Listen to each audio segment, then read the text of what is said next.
Assalamualaikum warahmatullahi wabarakatuh.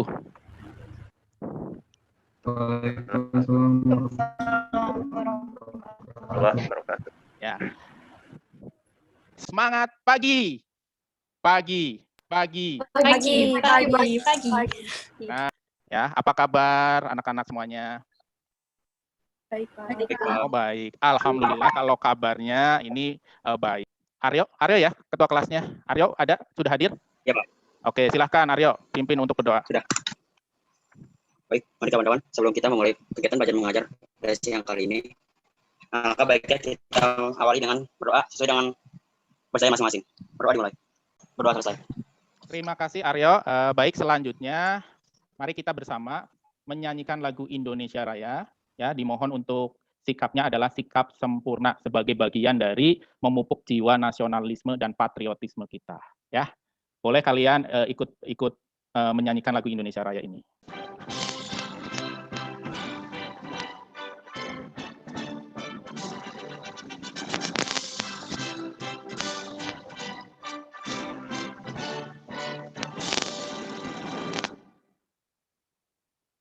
Baik, sebelum pelajaran kita mulai, saya ingin mengecek kehadiran peserta didik untuk kelas 10 layanan individu ya.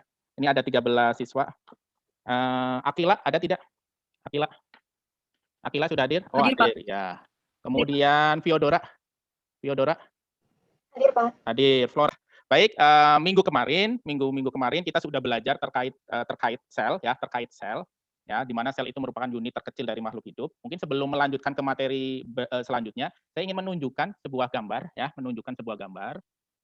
Dari gambar yang sudah saya share screen ini, siapa yang tahu terkait dengan peristiwa pada gambar tersebut? Itu mengapa bisa terjadi seperti itu? Ada yang mau mencoba ya, menjelaskan terkait dengan gambar yang saya tampilkan? Silakan. Ada nggak? Ya. Dari 13 anak ini, ayo masa tidak ada? Yunda, Pak. Siapa? Ya. Siapa? Boleh raise hand aja nggak apa-apa biar soalnya ini saya tidak di. Oh, Akila ya, Akila. Silakan Akila. Peristiwa tanaman yang tumbuh dikarenakan adanya jaringan meristem. Iya. Saya kira itu saja. Iya, terima kasih Akila dan Yunda. Nah, terkait dengan gambar ini, memang pada hari ini kita akan mempelajari materi struktur dan fungsi jaringan pada tumbuhan ya. Nah, kompetensi dasarnya ini ada 3.3 yaitu menganalisis keterkaitan antara struktur sel pada jaringan tumbuhan dengan fungsi organ pada tumbuhan. Ini adalah kompetensi dasar pengetahuan ya. Kemudian ada kompetensi dasar 4.3 yaitu menyajikan data hasil pengamatan struktur jaringan dan organ pada tumbuhan. Ini kompetensi dasar keterampilan atau praktikum. Nah, kemudian untuk tujuan pembelajarannya adalah melalui pembelajaran model problem based learning, peserta didik dapat menganalisis struktur dan fungsi jaringan penyusun tumbuhan beserta organ tubuhnya dan terampil menunjukkan anatomi jaringan tumbuhan berdasarkan hasil pengamatan. Sehingga peserta didik dapat membangun kesadaran akan kebesaran Tuhan Yang Maha Esa dengan menumbuhkan perilaku teliti, tekun, jujur terhadap data dan fakta, disiplin, tanggung jawab, peduli, berani, dan santun dalam mengajukan pertanyaan dan berargumentasi. Jadi di sini kalian ketika belajar materi ini bukan hanya masalah pengetahuan dan keterampilannya aja yang dibangun, tetapi juga dari sisi karakter ataupun sikap. Ya, jadi sikap juga itu sangat penting dalam sebuah proses pembelajaran. Nah, nanti di dalam pembelajaran hari ini, jaringan tumbuhan, nanti kalian itu akan berdiskusi dengan kelompok kalian masing-masing, ya, akan berdiskusi secara kelompok. Nah, masing-masing kelompok tentunya akan diberikan satu permasalahan, ya, satu permasalahan nih. Satu permasalahan, ya. Permasalahannya sudah ada di LKPD ya. Sudah di LKPD. Silakan nanti kalian bisa membaca ya, bisa membaca terkait dengan permasalahan masing-masing kelompoknya apa. Gitu. Setelah nanti kalian diskusinya nanti kalian masuk ke breakout room masing-masing ya. Biar kalian biar enak ngobrolnya dengan temannya, dengan kelompoknya. Nah, kemudian setelah kalian diskusikan, nah untuk diskusi nih yang perlu kalian perhatikan bahwa di dalam diskusinya kalian bisa mengambil dari berbagai macam sumber. Ya, ini kan sesuai tadi problem based learning. Jadi kalian diberikan masalah, kemudian kalian pecahkan permasalahan tersebut dari berbagai macam sumber. Nah, setelah kalian diskusikan, nanti baru kalian presentasikan oleh masing-masing kelompok. Oke, selamat berdiskusi. Kalau di prakteknya itu kan pemangkasan tumbuhan dilakukan di pohon teh juga nggak sih, Kim? Kayak biasa. Iya, waktu itu kan pernah dibahas juga. Iya, potong pohonnya jadi pendek, daunnya rimbun. Ya, jadinya dia melebar nggak tinggi. Oke, selamat berdiskusi. Kalau ada yang ada kesulitan ditanyakan ya. Ditanyakan. Ya. Oke. Terima kasih, Pak. Ya. Oke, baik. Alhamdulillah proses diskusi kelompoknya sudah selesai ya, kurang lebih 15 menit. Untuk selanjutnya adalah tahapan presentasi kelompok untuk melaporkan hasil diskusinya. Baik, untuk yang pertama, kurang lebih untuk presentasinya 5 menit ya per kelompok. Per kelompok 5 menit. Baik, untuk yang pertama, untuk presentasi adalah dari kelompok Meristem. Silahkan. Setelah diskusi, kami mendapatkan jawaban. Para petani buah melakukan pemangkasan bertujuan untuk merangsang tanaman atau tunas agar tumbuh ke samping dengan bantuan meristem lateral. Meristem apikal yang mendominasi di bagian pucuk akan terus tumbuh meninggi, dan salah satu caranya untuk dikalahkan adalah dengan memangkasnya. Pernyataan tersebut sesuai dengan fungsi kedua dari meristem itu sendiri, yaitu meristem apikal yang menyebabkan pohon tumbuh tinggi dan meristem lateral yang menyebabkan pohon tumbuh ke samping, yaitu pemangkasan pucuk pohon mangga. Dimaksudkan agar pohon mangga tidak tumbuh terlalu tinggi, melainkan tumbuh pendek namun rimbun ke samping. Ya. Pada dasarnya tujuan ini untuk menurunkan kadar fotosintat, yaitu karbohidrat produk fotosintesis, dan auksin, zat hormon tumbuhan yang mengatur pembesaran sel. Auksin berguna untuk berkembangbiakan vegetatif. Dengan menggunakan teknik pangkas, auksin akan turun jumlahnya dan merangsang produksi generatif pada mangga. Pemangkasan ujung-ujung ranting akan merangsang keluarnya tunas-tunas baru, yang jumlahnya akan lebih banyak dari jumlah tunas sebagai ujung ranting. Demikian hasil diskusi kami, terima kasih. Itu terkait dengan presentasi dari kelompok Meristem. Kita beri applause dong untuk kelompok Meristem biar semangat yuk. Ayo udah sore, menjelang sore ya biar semangat. Kita beri applause sambil olahraga tangan ya, udah seharian kalian beraktivitas. Ya, beri applause untuk kelompok Meristem. Wah, ada yang raise hand. Wah, raise hand mah tidak ini ya, tidak bunyi, tidak berbunyi. Ya oke lah, minimal kalian bisa tersenyum itu udah alhamdulillah ya. Berarti udah ada apa olahraga pada bagian otot-otot di pipi, pada bagian mulut. Ya, tidak tegang, santai aja lah ya, santai aja. Oke, selanjutnya presentasi selanjutnya adalah dari kelompok Parenkim. Silakan, kelompok Parenkim untuk presentasi. Ya, baik, Pak. Untuk presentasi saya izin pakai share screen PowerPoint ya. Silahkan. Nah, luar biasa nih kalau udah pakai PPT. Ya nggak, Fadli? Dan lentisel merupakan alat pernafasan tumbuhan yang letaknya berlainan. Keduanya merupakan hasil modifikasi dari salah satu jaringan tumbuhan. Jaringan apakah itu? Tunjukkan di mana letak stomata dan lentisel. Bagaimanakah proses pernafasan pada tumbuhan? Pertama-tama, stomata dan lentisel merupakan hasil modifikasi dari jaringan epidermis. Lebih tepatnya, stomata dan lentisel adalah derivat epidermis atau jaringan epidermis yang berubah fungsi dan bentuknya. Stomata terletak pada daun, biasa terletak pada atas daun atau di bagian bawah daun. Biasa untuk tanaman darat, stomata terletak di bawah daun, sedangkan untuk tanaman air, biasa stomata terletak di atas daun. Sedangkan untuk lentisel terletak di batang atau akar daun dan memiliki bentuk seperti lubang-lubang sangat kecil dan halus. Jadi untuk stomata, cara kerjanya mereka memiliki dua sel penjaga. Sel penjaga ini bila ada matahari maka akan ada maka vakuola yang di dalam stomata ini akan penuh dengan air lalu akan bekuk sehingga stomata terbuka. Sedangkan bila tidak ada matahari, stomata akan kehilangan air di dalam vakuolanya sehingga stomata tersebut akan tertutup. Baik, akan saya lanjutkan. Nah, di depan kita ada gambar lentisel. Lentisel adalah lubang di bagian batang akibat pengelupasan dari kambium gabus, parenkim gabus, dan lapisan gabus.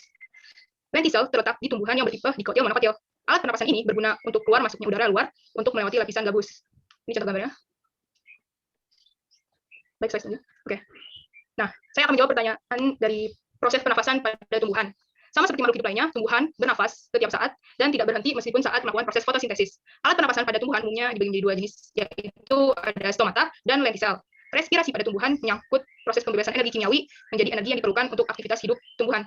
Pada siang hari, laju proses fotosintesis yang dilakukan tumbuhan 10 kali lebih besar dari laju respirasi. Bisa dilihat pada gambar di sebelah kiri. Ini adalah gambar proses pernapasan pada siang hari.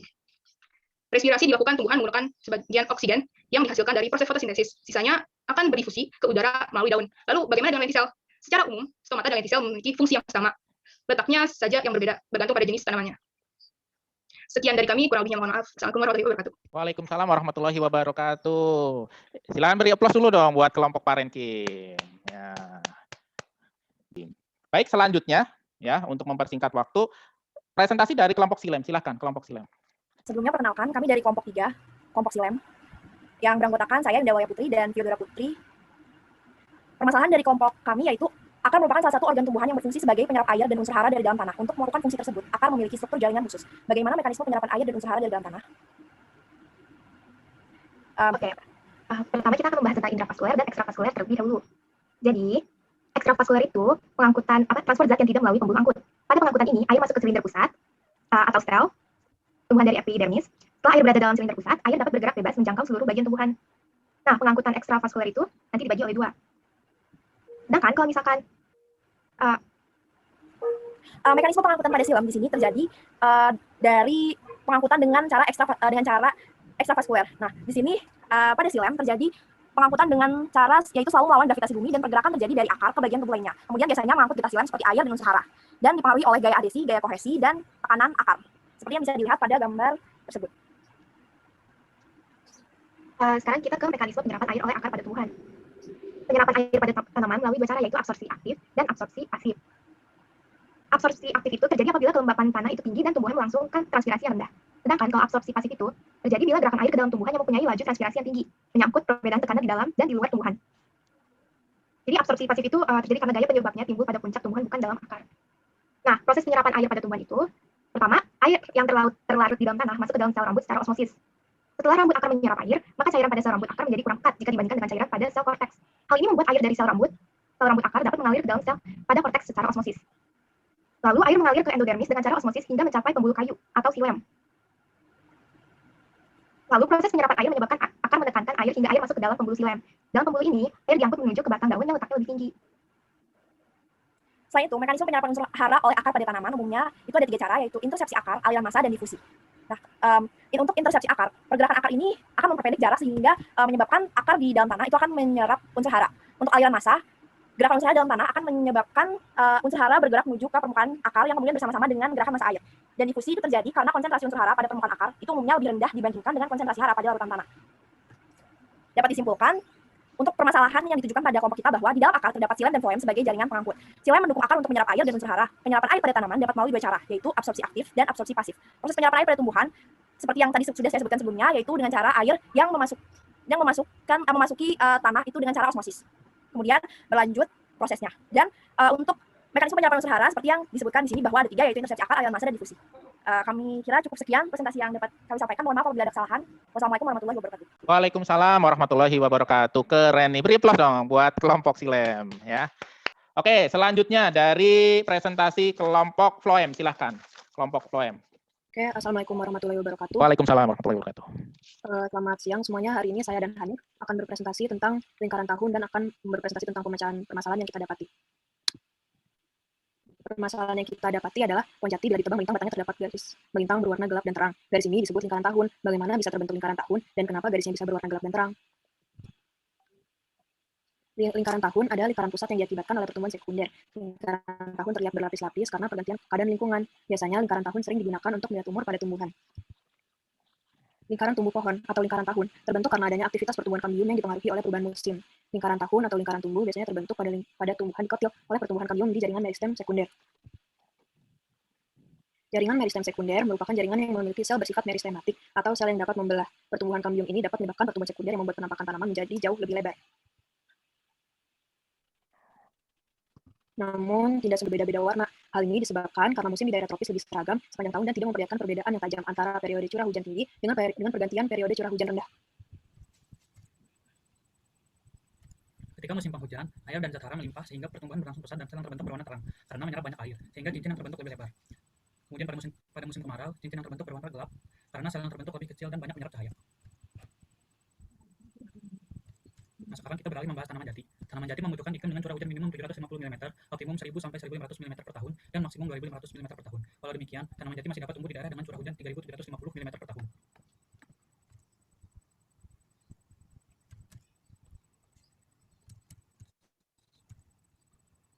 Bentar, maaf. Nah, curah hujan secara fisik dan fisiologis berpengaruh terhadap sifat keguguran dan kualitas produk kayu. Suhu udara yang dibutuhkan tanaman jati yaitu minimum 13 sampai 17 derajat Celcius, suhu optimum yaitu 32 sampai 42 derajat Celcius. Oleh karena itu, tanaman jati memiliki lingkar tahun yang gelap terang dan berdiameter besar karena dapat beradaptasi dari iklim panas ke iklim yang lembab secara terus-menerus dari dalam sehingga diameter lingkar tahun menjadi membesar. Sekian dari kami kelompok 4. Terima kasih atas perhatiannya. Wassalamualaikum warahmatullahi wabarakatuh. Waalaikumsalam warahmatullahi wabarakatuh. Kita beri aplaus buat kelompok Floen. Iya. Oke, yuk lanjut lagi. Kita ke kelompok Sklerenkim. Ya, karena ini terbatas waktunya. Silakan kelompok Sklerenkim. Assalamualaikum warahmatullahi wabarakatuh. Perkenalkan kami dari kelompok 5 atau kelompok Sklerenkim yang beranggotakan saya sendiri Cahya Najmuna dan Diandra Rina. Kali ini kami akan mempresentasikan hasil dari permasalahan yang diberikan, yaitu walaupun sama-sama memiliki organ batang, tumbuhan bunga matahari dan tumbuhan mangga memiliki tingkat kekerasan batang yang berbeda. Batang mangga lebih keras dari batang bunga matahari. Bagaimana hal tersebut dapat terjadi? Jaringan apa yang membedakan susunan batang tersebut? Dan hasilnya akan dipresentasikan oleh Diandra. Batang pohon mangga lebih keras dari batang bunga matahari dikarenakan terdapatnya jaringan gabus pada pohon mangga yang berfungsi melindungi tumbuhan dari adanya kerusakan mekanis dan infeksi patogen. Adanya perbedaan tingkat kekerasan pada batang pohon mangga ini dikarenakan jaringan gabus yang mempunyai sifat lebih kuat dari epidermis dan ruang antar selnya yang tidak ada, sehingga sukar ditembus air dan gas. Pada jaringan ini bisa dibilang adalah sel-sel mati dengan bentuk kotak dan dinding selnya mengalami penebalan oleh suberin yang dapat ditemukan di luar permukaan batang. Sedangkan bunga matahari tidak memiliki jaringan gabus. Jaringan gabus inilah yang menjadi penyebab adanya perbedaan tingkat kekerasan pada batang pohon mangga dan bunga matahari. Sekian dari kami. Wassalamualaikum warahmatullahi wabarakatuh. Oke, beri aplaus dong buat kelompok apa nih, Sklerenkim. Iya. Ya, kok lemes banget nih kelompok Sklerenkim. Ya, Diandra sama siapa nih? Ya, oke lanjut. Yuk, kelompok terakhir. Yuk, semangat. Masih satu lagi nih, satu kelompok. Kelompok Kolenkim, silahkan. Yang pertama akan menjelaskan mengenai jaringan apa saja yang berperan dalam fotosintesis. Jaringan yang berperan dalam fotosintesis yaitu jaringan yang mengandung klorofil. Disebut juga dengan jaringan mesofil pada daun. Jaringan ini adalah jaringan yang penting dalam fotosintesis karena mengandung banyak klorofil. Klorofil atau zat hijau daun adalah vitamin yang mempunyai peran penting dalam proses fotosintesis yang dilakukan oleh daun. Dengan adanya zat hijau daun ini, maka memungkinkan daun bisa menyerap cahaya matahari yang berguna sebagai energi untuk melakukan fotosintesis atau memasak makanannya. Jaringan mesofil ini terdiri dari dua, yaitu terdiri dari jaringan palisade atau jaringan tiang dan juga jaringan bunga karang atau jaringan suami. Yang pertama yaitu jaringan tiang atau palisade. Pada jaringan ini terdiri dari sejumlah sel yang memanjang secara tegak lurus. Sel pada jaringan palisade ini tidak berdiri terlalu rapat atau saling terpisah. Fungsinya adalah agar udara yang ada dalam ruangan atas sel tetap dapat mencapai sisi panjang dari sel tersebut. Jaringan ini menjadi tempat di mana terdapat sama banyak klorofil yang berfungsi untuk proses fotosintesis. Pada tiap helai daun biasanya terdapat satu atau dua lapisan jaringan tiang. Sebagai jaringan fotosintesis yang memiliki zat klorofil paling banyak, jaringan ini memiliki beberapa fungsi penting dalam tumbuhan. Klorofil yang jumlah banyak pada jaringan ini membuat jaringan palisade bisa menyerap cahaya matahari yang berfungsi sebagai energi untuk melakukan fotosintesis. Lalu jaringan yang kedua yaitu jaringan sons atau bunga karang. Selain palisade, terdapat juga jaringan sons yang terletak di bawah jaringan palisade dan memiliki bentuk yang berbeda, yaitu dengan bentuk bola atau silinder. Jaringan ini juga memiliki pola yang lebih longgar daripada palisade, serta bentuknya juga kurang teratur. Karena letaknya berada di bawah jaringan tiang, maka jaringan bunga karang ini tidak memiliki banyak klorofil seperti jaringan tiang. Sebaliknya, pada jaringan ini terdapat kandungan udara yang berukuran besar yang berfungsi sebagai alat operan gas di antara daerah yang berbeda dari daun. Jaringan ini juga berfungsi sebagai tempat penyimpanan hasil fotosintesis yang dilakukan oleh jaringan palisade. Selain itu, jaringan ini juga berfungsi sebagai tempat penyimpanan gas dan oksigen yang dibutuhkan oleh daun. Akan saya lanjutkan, saya akan menjelaskan bagaimana proses dari fotosintesis. Diuraikan dari katanya, fotosintesis. Foto berarti menggunakan cahaya, sementara sintesis berarti menghasilkan. Dapat disimpulkan dari uraian tersebut, fotosintesis berarti proses pengubahan molekul sederhana menjadi molekul kompleks menggunakan energi matahari. Proses fotosintesis mengubah karbon dioksida dan air menjadi energi berupa karbohidrat dan oksigen menggunakan klorofil dan cahaya matahari. Proses ini terjadi di daun hijau, yaitu di sel mesofil. Pada sel mesofil terdapat kloroplas dan di dalamnya ada grana. Fotosintesis juga terjadi di batang hijau dan beberapa bagian bunga. Pada permukaan daun terdapat setengah juta kloroplas per meter persegi. Karbon dioksida mencapai kloroplas melalui semata, sementara air melalui urat daun. Fotosintesis hanya langsung pada organisme yang memiliki klorofil. Klorofil adalah tumbuhan yang terdapat pada kloroplas dan dapat berupa bakteri klorofil A, B, C, D, dan E, dan bakteriophage. Klorofil A dan B hanya ditemukan di tumbuhan tingkat tinggi. Bagi yang belum tahu atau ingin tahu tentang klorofil A dan B, klorofil A merupakan salah satu bentuk klorofil yang terdapat pada semua tumbuhan atau cahaya yang diserap oleh klorofil A yaitu cahaya biru, violet, dan merah. Sedangkan klorofil B terdapat pada gelang hijau, kloropita, dan tumbuhan darat. Klorofil B menyerap cahaya biru dan oranye serta memantulkan cahaya kuning dan hijau. Ini tambahan dari saya. Proses fotosintesis melibatkan dua rangkaian reaksi yang berurutan, yaitu reaksi terang dan reaksi gelap. Seperti namanya, reaksi terang bergantung pada cahaya, disebut juga dengan reaksi Hill. Sementara itu, reaksi gelap tidak bergantung pada cahaya dan disebut sebagai siklus Calvin-Benson. Pada reaksi Hill, sementara proses sementara itu reaksi gelap tidak bergantung pada cahaya. Ya, tahapan pada reaksi terang meliputi penyerapan cahaya dan transfer elektron, pemecahan air, dan pembentukan energi tinggi intermediat ATP atau fotofosforilasi. Hasil dari reaksi terang kemudian dimanfaatkan dalam reaksi gelap, yaitu fase biosintetik. Reaksi gelap adalah bagian sintesis dari fotosintesis. Artinya pembentukan energi terjadi di reaksi gelap. Reaksi gelap terjadi di stroma oleh serangkaian enzim katalis. Reaksi gelap memfiksasi CO2 dan mensintesis karbohidrat atau gula. Reaksi gelap juga bergantung pada hasil dari reaksi terang, yaitu ATP dan NADPH. Reaksi gelap juga merupakan jalur fiksasi karbon dalam gelap melalui senyawa intermediat yang menyebabkan pembentukan gula dan pati. Di bawah ini ada gambar reaksi dari fotosintesis, yaitu 6Ca2 ditambah 6H2O bereaksi menjadi C6H12O6 plus 6O2 atau karbon dioksida plus air menggunakan cahaya dan klorofil menjadi gula atau glukosa menjadi oksigen.